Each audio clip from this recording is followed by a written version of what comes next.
मनुष्य की विशेषता ज्ञान।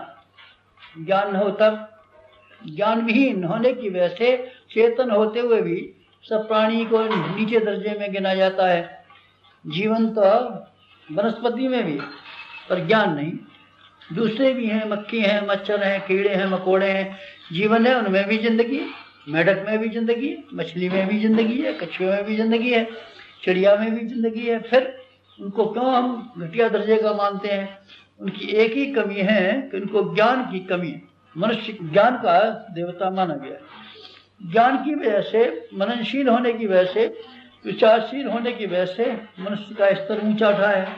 कल्पना कीजिए, प्राचीन काल में जब मनुष्य वन मानुष रहा होगा, जब उसको ज्ञान नहीं रहा होगा, सामाजिकता का ज्ञान नहीं रहा होगा और जीवन की जिम्मेदारियों का ज्ञान नहीं रहा होगा, अपनी गौरव गरिमा और गुणकर्म स्वभाव की विशेषताओं के बारे में कोई जानकारी नहीं दी होगी, तब तो वो भी जैसे कि डार्विन साहब कहते थे, बंदर की औलाद, वास्तव में बंदर की औलाद की तरीके से ये इंसान भी रहा होगा। लेकिन आज सृष्टि का स्वामी बना हुआ है। किस वजह से? प्राचीन काल की तुलना में आज आदमी का ज्ञान बढ़ता हुआ चला गया है। ज्ञान की दो धाराएं हैं और दोनों को ही बढ़ाना चाहिए। एक धारा वो है जो हमारी जीविका पैदा करने के लिए काम आती है, इसको शिक्षा कहते हैं। लोक व्यवहार उसी के आधार पर सीखा जाता है। बच्चों को स्कूल में जो हम पढ़ाते हैं, ये शिक्षा पढ़ाते हैं। शिक्षा का क्या मतलब? शिक्षा का मतलब है उनको लोकाचार आए, उनको ये मालूम पड़े संसार की बनावट क्या है, भूगोल क्या है, इतिहास क्या है, दुनिया में इंसानों की चाल चलन क्या रहे हैं, दुनिया में किस तरीके से उतार चढ़ाव आते रहे हैं, पेड़ कैसे पैदा होते हैं, ये सृष्टि क्या है, राजनीति क्या है, समाज क्या है, ये नागरिक कर्तव्य क्या है, जीविका उपार्जन कैसे करनी चाहिए, अर्थशास्त्र क्या है, वगैरह। लोक व्यवहार में प्रवीण बनने के संबंध में एक, जीविका उपार्जन के संबंध में दो, जो जानकारियां हमको मिलती हैं उसका नाम शिक्षा है।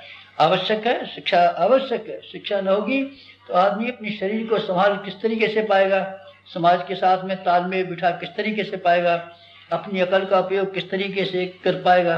ये सब जानकारियों के लिए शिक्षा तो आवश्यक है। शरीर के जीवन के लिए, भौतिक जीवन को ठीक बनाए रहने के लिए शिक्षा बेहद जरूरी है। लेकिन एक केवल भौतिक जीवन ही तो नहीं है, एक और भी तो हमारा जीवन है जिसको हम आध्यात्मिक जीवन कहते हैं। चेतना भी तो कोई हमारे भीतर है, आत्मा भी तो कोई हमारे भीतर है, विवेक भी तो कोई हमारे भीतर है, संवेदनाएं भी तो हमारे कोई भीतर है।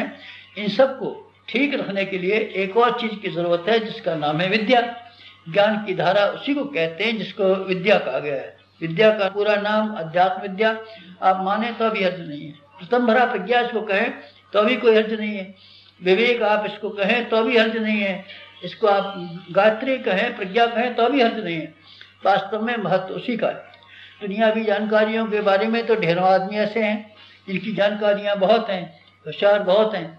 आदमी विद्यावान कम है क्या दुनिया में? कलाकार कम है क्या दुनिया में?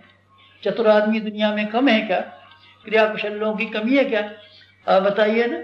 जेल खाने में पड़े हुए लोगों को आप नहीं देखा है? एक से एक होशियार आदमी, एक से एक समझदार आदमी। जालसाजों में पढ़े लिखे ही आदमी ज्यादा होते हैं। नासमझ आदमी जेब कटी कर सकते हैं और छोटे मोटे काम कर सकते हैं, पर दुनिया में जो बड़े बड़े जालसाजियां हुई हैं ये पढ़े लिखे लोगों ने की हैं।